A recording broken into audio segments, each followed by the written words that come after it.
right, welcome back to the GSMC Wrestling Laureate podcast, brought to you by the GSMC Sports Network.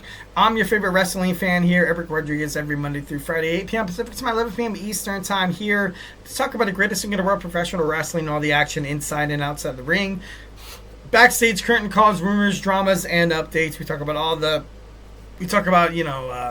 inactive statuses, injury updates. We talk about contract negotiations, extensions, and new signings from promotions like AEW to WWE to New Japan Professional Wrestling to the GCW to Deathlock Professional Wrestling to the NWA to Stardom. If it makes major news in the world of professional wrestling, we talk about it here on this show, 1010%. So make sure you guys Superman punch that like and subscribe button to the show. Follow the show, follow thy network. All right, without further ado, we're going to talk about where are the Wyatt Sicks guys? Where are they? Obviously, guys, go ahead and hit up that tips and donations link, and don't be upset or don't be too intimidated on sending the chat, because there's no such thing as a bad chat. So 1010%. We'll love your guys' input on absolutely anything. All right, so where are the Wyatt Sicks? Being brutally honest, it sucks because I feel like WWE is kind of doing it bad. They've been off WWE television since losing to the Final Testament. And, for them losing, I got to be honest, I thought that was a huge red flag right off the bat. I didn't like the way it was going on. Obviously, Paul Ellery came back into the mix, the former manager of the Legion of Doom, now the manager of AOP. That seems like they had such a big impact, and now seems like they're not really doing anything. And, WWE had such a huge hype for this group, and I would hate, because I have so much respect for Bray Wyatt and Bo Dallas and that whole family after all the hell that that they've been through. It would just be a damn shame that, it would just, kind of go up in flames. There's been rumors in terms of WWE that Bo Dallas will assume his own role on SmackDown, and then the family would probably come in a little bit later, which you can see it, but I feel like that would be kind of stupid. I heard the real reason why WWE is keeping the Wyatt Sicks a secret is because one of them is actually down with an injury, and all five of them are better together as opposed to, one of them kind of being apart. But then again, you kind of have this eerie, this stable that are based off of a lot of promotions, a lot of promos, a lot of ads, a lot of backstage videos and stuff like that. So there's no problem to be like, okay, what if for example, what if Joe Gacy is injured? He can still be on television, or he can still accompany Eric Rowan to the ring. So I was like, I don't know. I feel like the way that they kind of handled it, if they kind of go out with the last thing on Monday Night Raw, if they go out, be like, oh, the last thing you know about them is losing up against the Final Testament, I wouldn't really, really be happy about that whatsoever. I feel like WWE is ultimately wanting them all to kind of debut together, preferably before the WWE Royal Rumble. I feel like WWE is highly invested into that as well. Bo Dallas probably be in the Royal Rumble. I would hate, and I'm not trying to hate because I do love the Wyatt Sicks, I would hate if Joe Gacy, Eric Rowan, and who's the other guy? Dexter Lawrence. Is that a football player? Dexter Lumis. I was talking about like a Giants player. Dexter Lumis. Having them all come separate in the Royal Rumble would be kind of stupid, unless they kind of help, Uncle Howdy kind of win into the whole damn thing. But if you don't have them debut on Monday night on SmackDown before the Royal Rumble, I feel like you kind of have to hold it to probably after. Have nobody, absolutely none of the faction members be in the Royal Rumble. But it should be interesting. Alexa Bliss has been reported to not be expected to joining the Wyatt Sicks anytime soon. And, it's not even, it's not like it's a bad thing. Like, you know what I mean? Alexa Bliss, she's been off of WWE for quite some time. She's going to come back to SmackDown. Will she even come back to SmackDown? I kind of feel like maybe she won't. because you have so much talent, and especially with you have Nia Jax as well on the mic, and then of course you have Charlotte Flair that's going to be on WWE SmackDown.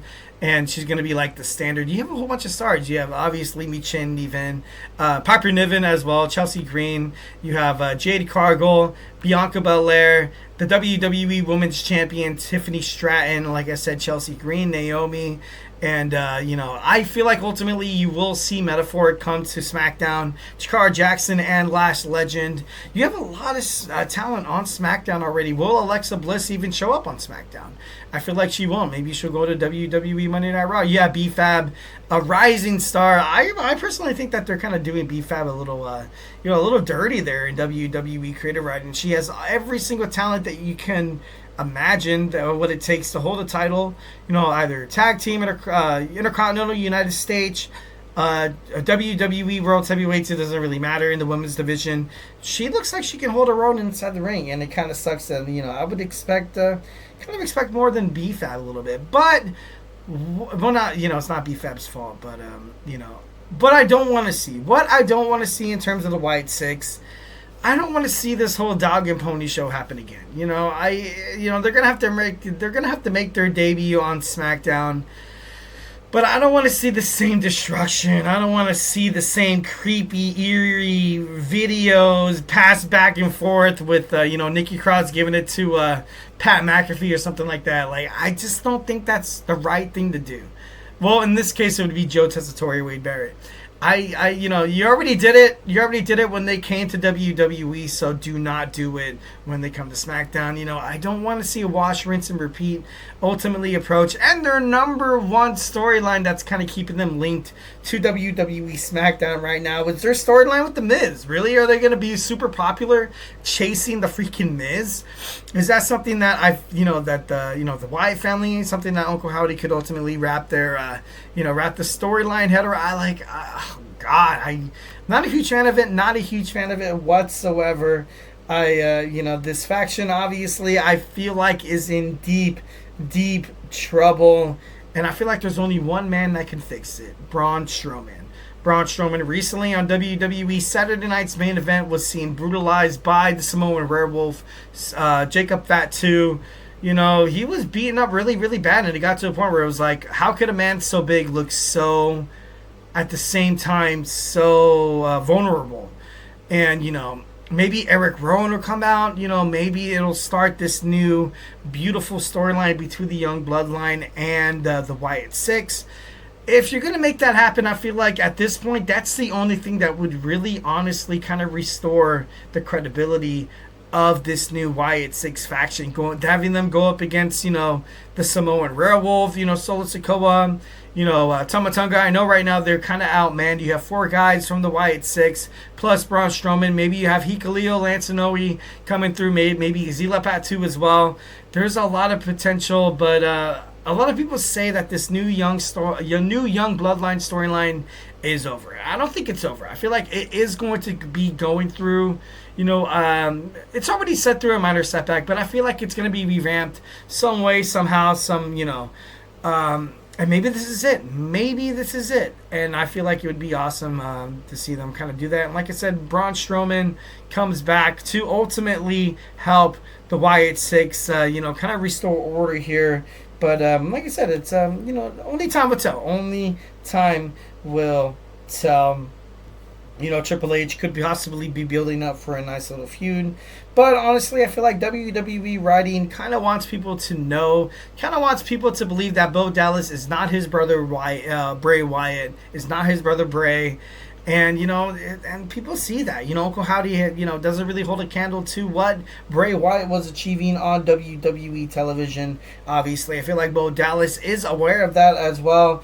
I feel like he's kind of honoring his brother's memory as well, but Bray Wyatt was really, honestly, like, you couldn't really take anything away from Bray Wyatt. He was really one of a kind. I don't think anything he could really do, what Bo could really do, could ultimately kind of create the same pop that Bray did. Bo literally went from somebody who was, on the WWE, got released, not really into professional wrestling, now all of a sudden becoming this, this feared presence in WWE. I don't really get it. And I'm not trying to be a jerk. Like I said, I'm not trying to be a jerk whatsoever. But it's not even Bo's fault. It's it's tough. It's tough 1,010%. Did WWE try to bring back something like the Wyatt family, like a storyline like the Wyatt family? Did they bring it back? Did they bring that presence, that historic faction that, ultimately died when Bray Wyatt died? And these are all his character. You have Mercy Buzzard. You have, you have the Witch. You have what is it? What's the Ramblin' Rabbit? You have all these characters, Uncle Howdy, that Bray Wyatt created, and right now it doesn't really seem like he's it doesn't really seem like it's coming to fruition, and it sucks because I do love myself some Bray Wyatt. I do love what Bo Dallas and WWE is trying to do in terms of honor Bray's memory, bringing back all the characters that he created. But as of right now, it just I don't know. Maybe it all died when Bray died. You know what I mean? And I'm not trying to sound like a jerk, and it sucks to say. And I know, bringing it back, and it's just honoring the memory, and it's great. I love that. But if it's going to be done like this for the Wyatt Sicks, where they're on WWE television, then they're off, then they have 6 weeks of just weird, eerie, spooky, Saw-like videos. The Conjuring. If they're trying to just scare people, I don't know. I just if you're gonna do something good, do it. Give it all you got. But if something seems like you're we're going to honor someone, it's kind of at the end of the day, you're kind of looking at your coworker and you're like, okay, this kind of sucks. We don't want somebody, we don't want it to end up in a bad light because, like I said, the Wyatt family, absolutely tremendous faction, back when Wyatt did it. And now with this whole, Wyatt Sicks with Bo Dallas. It's not done yet. So obviously it could be talking out of my arse here, but, it should be pretty cool. I hope that it's pretty cool. I was super excited to find out that this storyline was going to be revamped with the Wyatt Sicks, with potentially adding Alexa Bliss. But as of right now, it doesn't really seem like it's doing good. This is what wrestling is all about. You kind of have your naysayers, your doubters.